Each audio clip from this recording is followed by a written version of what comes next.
वस्सलातु वस्सलामु अला अशरफिल अंबिया वल मुरसलीन व खातमिन नबिय्यीन अबिल क़ासिम मुहम्मद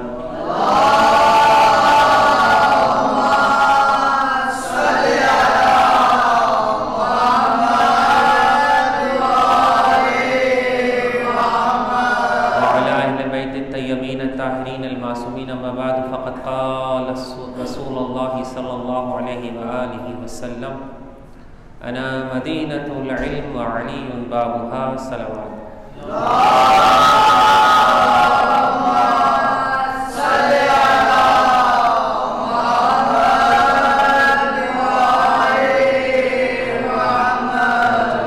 सीरत जनाब अमीरुल मोमिनीन अलैहिस्सलातु वस्सलाम के हवाले से गुफ्तगू का सिलसिला, वाज़ का सिलसिला जारी है और हम तज़किरा कर चुके हैं विलादत का और उन वाक़यात का और उन दलाइल का कि जो अल्लाह के इस वली के अल्लाह के घर में पैदा होने पर साबित आते हैं।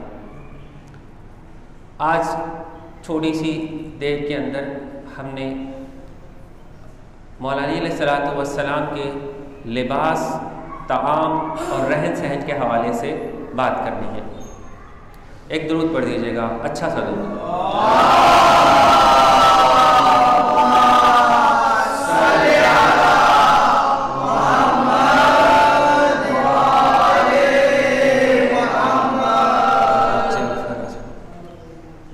मौला अली अलैहिस्सलातु वस्सलाम के जिस तरीके से साबिका बयान में मैंने एक पूरा मुफस्सिल ज़रार बिन ज़रारा का मैंने ज़मरा का पेश किया था कि जो उसने मुआविया के दरबार में, अपने शाम के दरबार में मौला अली अलैहिस्सलातु वस्सलाम की शान में इरशाद फरमाया। बिल्कुल उसी सिलसिले को आगे बढ़ाते हुए आपका रहन सहन बिल्कुल एक मामूली इंसान का सा था। आपका लिबास निहायत ही मामूली हुआ करता था और जिसपे जगह जगह पेवंद लगे होते थे। इब्ने अब्बास कहते हैं, मैंने आपकी जूती को कभी बदलते नहीं देखा। एक पुरानी जो जगह जगह से पेवंद लगी हुई जूती आप पहना करते थे। काफ़ी दफ़ा लोगों ने जब आप खिलाफत पर, ज़ाहिरी खिलाफत पर थे कूफे के अंदर, तो आपसे ये सवाल किया, नुक्ताचीनी की कि आपका लिबास और आपके जूते ऐसे क्यों होते हैं। तो आपने इरशाद फरमाया कि मैं दीनदारों के लिए जो बाद में अहले ईमान इस पर अमल करना चाहें, इसको एक मिसाल बनाना चाहता हूँ कि अपना लिबास वो ऐसे रखें। बहुत सारी वजूहात थी। फिर दूसरी वजह सुने, मौला अली अलैहिस्सलातु वस्सलाम हमेशा ऐसा लिबास पहनते थे कि जो पूरे मुआशरे के सबसे गरीब शख्स भी ख़रीद सकता हो, ताकि उसके दिल में ये ना आए कि ये हाकिम है और उसके पास ये लिबास है और मेरे पास नहीं है, इसके पास ये जूता है और मेरे पास नहीं है। लिहाजा वो कम तरीन और कम वैल्यू का लिबास पहनते थे। लिहाजा इमाम अली अलैहिस्सलातु वस्सलाम ने यह बता दिया कि शख्सियत लिबास से नहीं पहचानी जाती, और आपने वो साबित भी किया। एक स्याह रंग का, रिवायत कहती है, अमामा बांधते थे कि जिसका तहतुल हनक दोनों तरफ से, जिसका जो पटका है वो कमर की तरफ जाता था। और आपका ईसार, आपका दिल लोगों के दिलों के साथ धड़कता था। जब लोग दर्द, तकलीफ़ और मुश्किल महसूस करते थे, आपका दिल महसूस कर लेता था और आप उस मुश्किल को और मुसीबत को उनसे रफ़ा करते थे और भरपूर कोशिश करते थे कि उस मुश्किल से उनको नजात दिलाएं। बिल्कुल इसी तरीके से जब खाने की बारी आई तो आप नहायत ही मामूली खाना खाते थे और गोश्त सबसे कम खाया करते थे और एक वक्त में 2 ग़िज़ाएं खाया ही नहीं करते थे। ये मेरे और आपके मौला की बात हो रही है। गोश्त खाया ही नहीं करते थे। ज़्यादातर आपका इन्हिसार नमक और सिरके पर होता था। रोटी के साथ नमक और सिरका खाते थे और उसके बाद कभी कभार सब्ज़ी का, और उसके बाद शाज़ो नादिर गोश्त का मौका आता था। लेकिन जब कोई मेहमान आता था तो उसे गोश्त पेश करते थे, उसकी अच्छे से मेहमान नवाजी करते थे, लेकिन ख़ुद ऐसे रहते थे। यहाँ तक कि जो रोटी खाते थे और वो बच जाती थी, सूखी हुई रोटी, रिवायत कहती है एक दफ़ा इब्ने अब्बास कहते हैं मैंने देखा कुछ रोटी खा ली और कुछ जो बच गई उस पर थैली में बांध कर उसके ऊपर अपनी मोहर लगा दी। मैंने पूछा कि या अमीरुल मोमिनीन इसके ऊपर मोहर क्यों लगाई है? कहा ये इसलिए मोहर लगाई है ताकि ये कोई और ना खा सके। ये सूखी रोटी फिर मैं ही शाम के वक्त इसे खाऊं। एक वक्त देखा आपने कि कंबर इमाम का वो सहाबी है, इमाम का वो साथी है जो हमेशा इमाम के साथ रहा, यानी सुबह शाम ये इमाम के साथ रहता था। कंबर को देखा वो सूखी रोटी खा रहे। इमाम ने फरमाया ये तुम क्या खा रहे हो जबकि ताज़ी मौजूद है? कहा मौला आपके पास भी ताज़ी मौजूद होती, आप सूखी रोटी खाते। आपने कहा मैं खलीफा वक्त हूँ, अगर मैं ताज़ी रोटी खाऊंगा और मेरे इस अरब का, मेरे इस कूफे का कोई भी गरीब अगर देखेगा कि उसके पास सूखी रोटी है और खलीफा के पास ताज़ी रोटी है तो उसके दिल में तकलीफ़ महसूस होगी। इसलिए मैं हमेशा सूखी रोटी खाता हूँ, क्योंकि इस कूफे में कोई तो ऐसा शख्स ज़रूर होगा जिसको इस टाइम सूखी रोटी मिली है, लिहाजा मैंने अपने हर वक्त में सूखी रोटी को महसूस कर लिया। लेकिन तुम खलीफा नहीं, तुम अली नहीं बन सकते, ये काम मेरे करने के हैं, तुम्हारे करने के नहीं है। तुम गुलाम हो इसलिए ताज़ी रोटी खाओ, मैं खलीफा हूँ इसलिए सूखी रोटी खाऊंगा। ये मौला अली अलैहिस्सलातु वस्सलाम कि जिनका खाना ऐसा है, जिनका लिबास ऐसा है, वो ये बता रहे हैं, वो हम लोगों को ये बता रहे हैं, आज तक के लोगों को, अपने चाहने वालों को, कि ये मेयार नहीं है। इंसान की शख्सियत को नापने का लिबास मेयार नहीं है, उसका खाना, उसकी दौलत मेयार नहीं है, बल्कि उसके औसाफ, उसके किरदार मेयार है। अपने जहनों से इस चीज़ को निकाल कर इमाम अली अलैहिस्सलाम अपनी फरमाते कि बाहर निकाल कर फेंको कि किसकी माल और जाहो जलाल देखकर आप उससे मरूब हो जाओगे, आप उससे इम्प्रेस हो जाओगे, हरगिज़ नहीं। एक मेयार है अल्लाह के यहाँ भी, रसूल के यहाँ भी और इमाम अली के यहाँ भी, और वो है तक़वा। एक मेयार है खुदा से डरना, खुदा के हराम किए हुए से इज्तनाब करना, खुदा के वाजिब उमूर को अंजाम देना। अगर कोई ऐसा शख्स आप में से मौजूद है तो वो ज़्यादा एहतराम के काबिल है बजाय लिबास, ग़िज़ा और रहन सहन के। आप जब खाना खाते तो उसमें आपने लोगों को ये सिखाया कि कैसे खाया जाता है। आप कभी भी हमेशा दो जानू बैठ कर खाना खाते, और हमेशा जब भी खाना खाते तो फरमाते कि खाना अपनी तरफ से खाया जाए। जब मुश्तरका खाना खा रहे हो तो खाना अपनी तरफ से खाया जाए, दूसरे की तरफ हाथ ना मारा जाए। फरमाते 5 उंगलियां मिलाकर खाना खाया जाए ताकि गिर ना जाए खाना। फरमाते खाना ठंडे होने के लिए वक्त दिया जाए। फरमाते कि जब कोई मशरूब पी रहे हो तो उसे फूंक ना मारी जाए ठंडा करने के लिए। कोई चाय या कोई मशरूब पी रहे हो तो उसे फूंक मार कर ठंडा ना किया जाए। एक दफ़ा इमाम का खादिम मुस्लिम एक कूज़ा पानी के लिए लाया तो उसमें एक तिनका गिर गया, उसने फूंक मार के उसे हटाना चाहा। इमाम अली अलैहिस्सलाम देख रहे थे, कहा मैं अब इस पानी को नहीं पीऊँगा। आज की साइंस बता रही है कि आपकी फूंक से जरासीम अंदर जाते हैं। ये आज की साइंस बता रही है, बैक्टीरियाज जाते हैं, जरासीम जाते हैं, लिहाजा फूंक नहीं मारनी चाहिए। इमाम अली अलैहिस्सलाम उस वक़्त कह रहे हैं कि ये पानी मैं नहीं पीऊँगा, तुमने इसमें फूंक मारी है।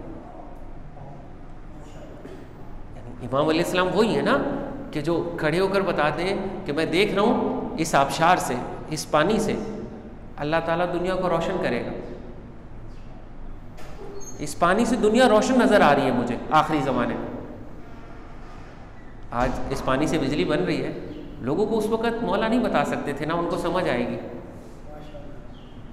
लिहाजा इशारे इमाम अली अलैहिस्सलाम हर जगह देकर गए और इसी टूटी हुई जूती को पिबंद लगा रहे। इब्ने अब्बास कहते हैं मौला इसमें जूती कम और इसके ऊपर जो पेवंद है वो ज़्यादा नज़र आ रहे हैं।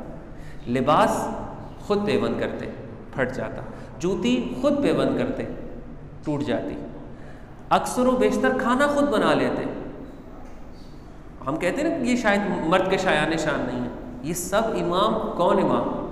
जिनकी जुर्रत, जिनकी बहादुरी, जिनकी मर्दानगी से लोग जिनकी मर्दानगी से मर्द ज़कात लेके मर्द बनते हैं, वो मर्द मैदान है। वो अली जिसे कुफ़ार भी जब इस्लाम की तारीख़ लिखते हैं ना, कुफ़ार भी, तो भी वो लिखने पर मजबूर हो जाते हैं। कोई दूसरा तो छोड़े जो अली का बुग़्ज़ रखे, जो जानता ही नहीं है इस्लाम को, जब वो भी लिखने लगता है तो वो ये देखता है कि हर जंग के अंदर अगर चमकी है तो अली की तलवार चमकी है। बावजूद उसके उनका अपना रहन सहन कैसा है, कैसा इखलास है, कैसी इज्जो इनकिसारी है, कैसी फुरूतनी है, कैसा झुकाव है। बिल्कुल कुरान की आयत की मिसाल, अशिद्दाउ अलल कुफ़ार व रुहमाहु बैनहुम। ये कौन है? शदीद है कुफ़ार पर और रहीम है, मेहरबान है। जब आपस में मिलते हैं तो मुसलमानों के दरमियान ये मेहरबान है, लेकिन जब कुफ़ार की बारी आए तो इनसे ज़्यादा शदीद किसी को नहीं पाओगे। यानी इमाम अलैहिस्सलाम ने बयान फरमा दिया अपने अमल से कि गुस्से की कौन सी जगह है, रहम की कौन सी जगह है, इखलास की कौन सी जगह है, फुरूतनी की कौन सी जगह है, सखावत की कौन सी जगह है, हुक्म की। अब इसी तरीके से अदल के अंदर निहायत सख्त है, अदल के मामले में निहायत सख्त है। इंशाअल्लाह अदल पे हम बात करेंगे, तब तज़किरा करेंगे। तो ये खूबियाँ, इंसान कोशिश क्या करता है कि मैं फ़लाँ खूबी ले लूँ, ठीक है, एक खूबी है ना सच्चाई, कोशिश करता है आखिरकार वो सच्चा हो जाता है। सखावत, कोशिश करता है आखिरकार वो सखी हो जाता है। लेकिन अली अलैहिस्सलातु वस्सलाम की ज़ात ऐसी है कि खूबियाँ ढूंढती फिरती हैं अली कहाँ है, ताकि उससे मिल जाए, ताकि हमारा मर्तबा लोगों के सामने बुलंद हो जाए कि ये खूबी अली ने चुनी है, लिहाजा ये खूबी कितनी बड़ी है। खूबियाँ अली को चुनती हैं, हम खूबियों को चुनते हैं, खूबियाँ खुसूसियात अली को चुनती हैं।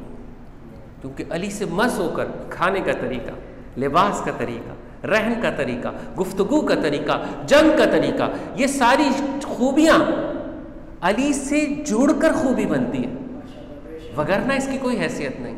जो तरीका अली राइज कर दे वो खूबी, वो इंसान का किरदार, वो इंसान के औसाफ और वो इंसान को बुलंदी तक ले जाता है। क्यों? क्योंकि अली का मतलब है बुलंदी, अली का मतलब है आला व अरफा। हर काम में फिर आला व अरफा मिलेगा। दुरूद पढ़ दीजिएगा मौला अलैहिस्सलाम की बुलंद ज़ात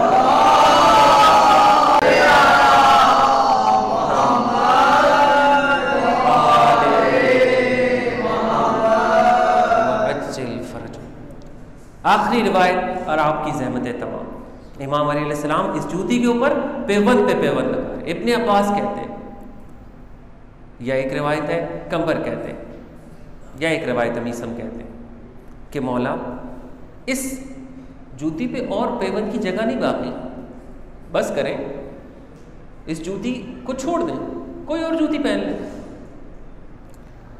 आपने सर नीचे से नहीं उठाया, उसको जोड़ते ही रहे और कहा तुम्हें पता है कि मुझे ये जूती खिलाफत से ज़्यादा प्यारी है,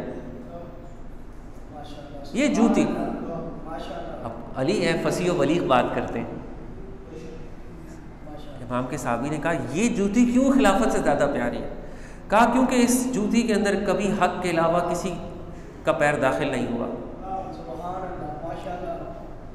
जबकि खिलाफत पे बहुत नाहक और गसब किया गया खिलाफत को, लिहाजा ये मुझे ज़्यादा प्यारी। बस इसकी वजाहत करेंगे इंशाअल्लाह आने वाले दिनों में। परवरदिगार आलम से दुआ है कि मौला अली अलैहिस्सलातु वस्सलाम की सीरत से हर एक मौला के मवाली और चाहने वाले को रूशनास फरमा, और इमाम अली अलैहिस्सलाम की सीरत, किरदार, गुफ्तार, लिबास, अखलाक, ताआम, रहन सहन सबको पढ़ने की तौफीक अता फरमा, फिर उसका मिसाली नमूना हमें अपनी ज़िंदगी में शामिल करने की तौफीक अता फरमा।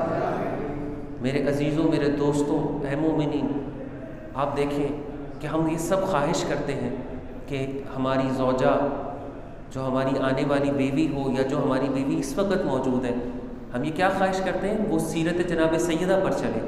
तो इसके लिए ज़रूरी है कि हम सीरत जनाब अमीरुल मोमिनीन पे चलें। अल्लाह ताला हमें सीरत जनाब अमीरुल मोमिनीन पर चलने की तौफीक अता फरमाए। रब्बना तक़ब्बल मिन्ना इन्नका अंतस समीउल अलीम, रब्बना व तुब अलैना इन्नका अंतत तव्वाबुर रहीम, बिरहमतिका या अरहमर राहिमीन। सुनिए।